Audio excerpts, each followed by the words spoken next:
Hello बच्चों, आज मैं आप लोगों को क्लास 8th की जो आपके पास लेटेस्ट एडिशन की आर डी शर्मा की बुक है ना, उसमें हमने चैप्टर नंबर 13 कंपेयरिंग क्वांटिटीज ही स्टार्ट कर रखा है। तो लास्ट क्लास में मैं आप लोगों को इसकी एक्सरसाइज 13.3 करा रही थी, जिसमें हम क्वेश्चन नंबर 6 से आज स्टार्ट करने वाले हैं। 5 तक के क्वेश्चन चैनल पे अपलोड है, आप वहां से कर लेना। ठीक है, देखिए आपसे कह रहे हैं Sarita buys goods worth ₹5500। She get a rebate of 5% on it. After getting the rebate, if VAT at the rate of 5% is charged, find the amount she will have to pay for the goods. एक girl है सरिता, उसने कुछ goods खरीदे जिनकी cost थी 5500।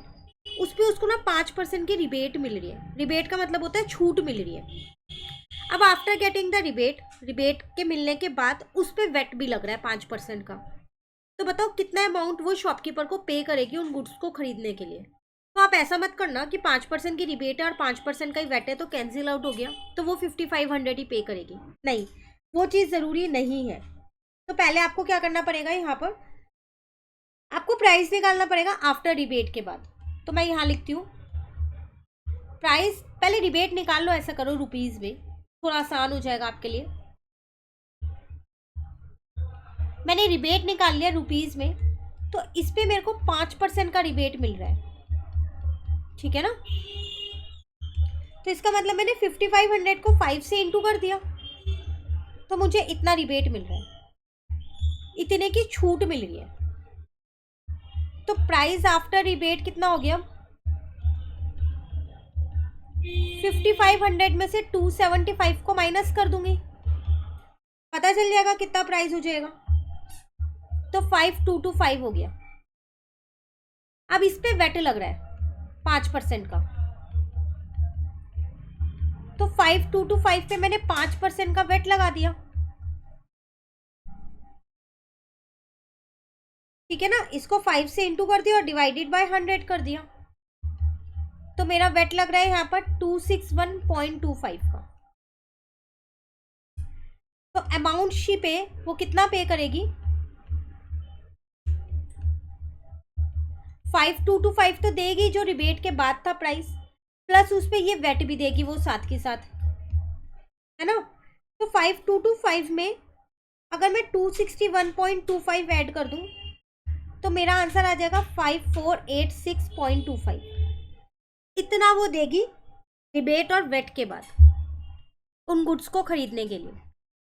ठीक है, चलिए क्वेश्चन 7 है, the cost of furniture inclusive of VAT is 7150। Furniture की कॉस्ट दे रखी है, वेट के साथ दे रखी है, इंक्लूसिव मतलब इंक्लूड है। If the rate of VAT is 10%, मान लो वेट का रेट है 10%, तो ओरिजिनल कॉस्ट क्या है फर्नीचर की वो आपको बताना है। ऐसा क्वेश्चन हमने ऊपर भी किए थे, है ना। तो लेट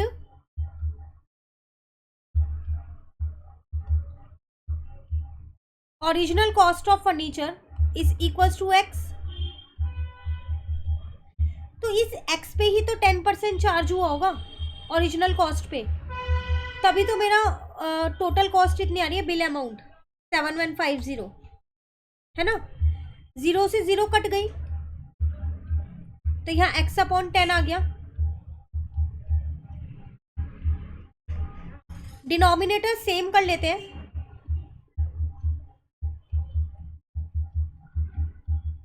तो ये आ गया 11x, और इस 10 को मैं दूसरी साइड पे ले गई तो मल्टीप्लाई का हो गया। अब इस 11 को भी दूसरी साइड पे ले गई तो ये डिवाइड का हो जाएगा, तो मेरा आंसर आ जाएगा 6500। इसका मतलब ओरिजिनल कॉस्ट उस फर्नीचर की कितनी थी, 6500 थी, जिसमें 10% का वेट जुड़ के कॉस्ट हो गई 7150। क्लियर है। तो आज की क्लास में 2 क्वेश्चंस कंप्लीट हो गए, आगे के क्वेश्चंस नेक्स्ट क्लास में कराऊंगी। इस आर डी शर्मा के कुछ चैप्टर्स ऑलरेडी चैनल पे अपलोड हो गए हैं, वहां से आप उन्हें भी कवर कर सकते हैं। कोई पर्टिकुलर चैप्टर पहले चाहिए तो कमेंट करके बता सकते हैं। Thank you.